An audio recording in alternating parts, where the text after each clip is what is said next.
नमस्कार सखीनो, मी अनिता वाडकर कलाश्री यूट्यूब चॅनलमध्ये आपले स्वागत आहे। आज आपण बनवणार आहोत आपले उपवासाचे वरी आणि साबुदाण्याचे डोसे। तर चला पाहूयात कृती। साठी मी घेतलेले आहेत 2 कप साबुदाणे आणि हे आता आपण भिजत घालणार आहोत। आणि साबुदाण्याच्या प्रमाणाप्रमाणे वरी सुद्धा घेतलेली आहे 2 कप। तर हे 5 ते 6 तास आपण भिजत ठेवणार आहोत। दोन्ही आपल्याला सेपरेट भिजत घालायचं आहे आणि ते 4 तासानंतर दोन्हीही वेगवेगळंच आपल्याला वाटून घेणार आहोत। त्यानंतर 2 बटाटे घेतलेले आहेत, ते आपण उकडून घेणार आहोत। साबुदाणा आणि वरी छान भिजलेली आहे। आता आपण हे मिक्सीमधून काढून घेणार आहोत। तर नॉर्मली आपण डोश्यासाठी कसं बॅटर बनवतो त्याप्रमाणे हे बनवून घेणार आहोत। सर्वप्रथम आपण साबुदाणा मिक्सीमधून बारीक करून घेऊया।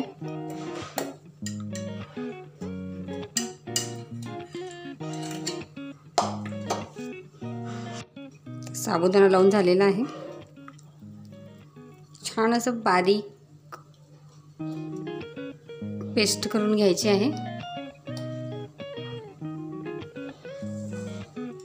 आता आपण घालणार आहोत वरी।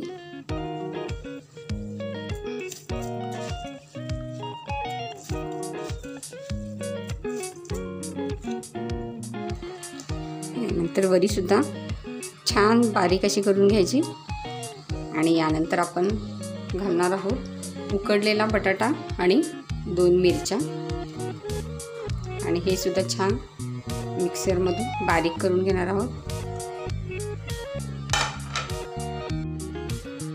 बटाटा सुद्धा आपला मिक्सीला लावून झालेला आहे।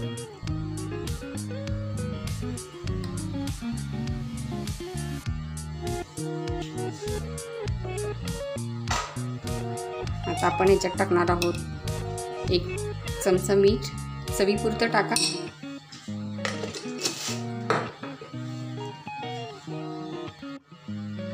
यानंतर थोडं पाणी घालून हे आपण पातळ करून घेणार आहोत। तर घावण काढण्यासाठी जसं आपण पातळ पीठ करतो त्याप्रमाणे हे थोडंसं आपण पातळ करून घेऊ, मिक्स करून घेऊया। आणि एक 10 मिनिटं ह्याच्यासाठी झाकून ठेवूया आणि थोड्या वेळानंतर आपण डोसे काढायला घेऊया। तोपर्यंत आपलं पीठ भिजते तोपर्यंत आपण चटणी करून घेऊया। ह्याच्यासाठी घेतलेले आहेत 4-5 मिरच्या, शेंगदाणे आणि खोबरं। तर सर्वप्रथम आपण मिरची भाजून घेऊया। कढई गॅसवर ठेवलेली आहे। थोडंसं आपण तेल टाकून मिरची भाजून घेऊया।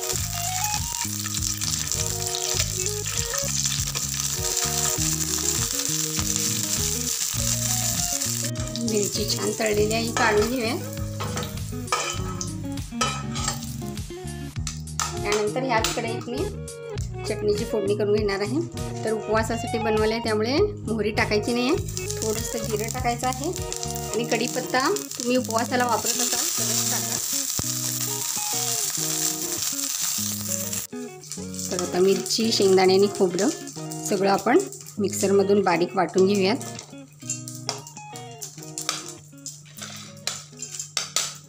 यातच आपण घालणार आहोत चवीनुसार थोडंसं मीठ।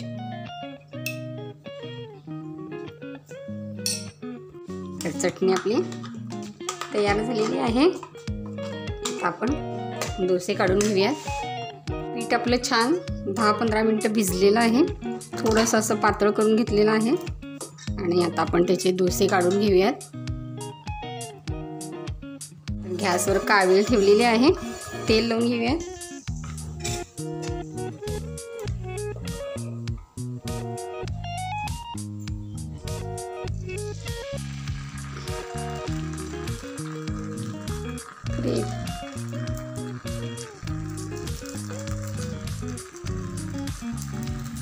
याप्रमाणे पातळ असा आपली आंबोळी घालून 5 मिनिटासाठी आपण ते झाकून ठेवणार आहोत।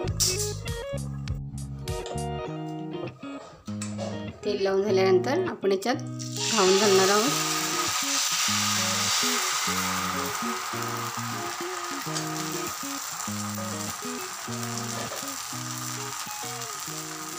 आणि थोड्या वेळासाठी नॉर्मली आपण कसं झाकतो डोशाला तसं हेही झाकून घ्यायचं आहे।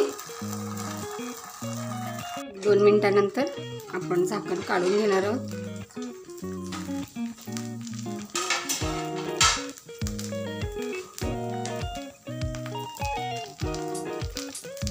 तर झाकण काढल्यानंतर थोडीशी वाफ गेली की आपण ते परतवून घेऊया।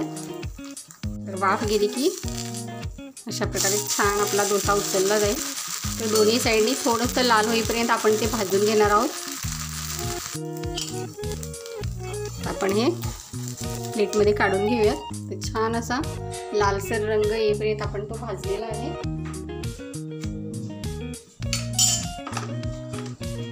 याचप्रमाणे इतर डोसे पण आपण करून घेऊया।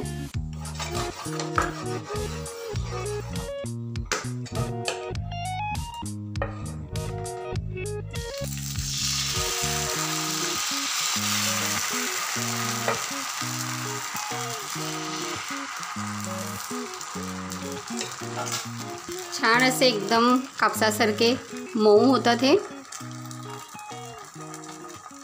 तर याप्रमाणे सगळे डोसे मी करून घेते।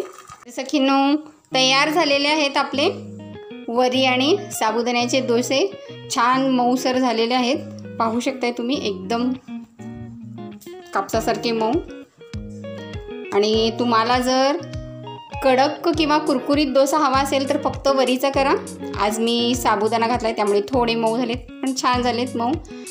तर आजची आपली ही रेसिपी आपणास कशी वाटली कृपया सगळींनो करून पहा, खाऊन पहा आणि आवडले असल्यास लाईक, शेअर आणि कमेंट्स करायला विसरू नका। नवीन असाल तर कृपया चॅनलला सबस्क्राईब करा। धन्यवाद सगळींनो।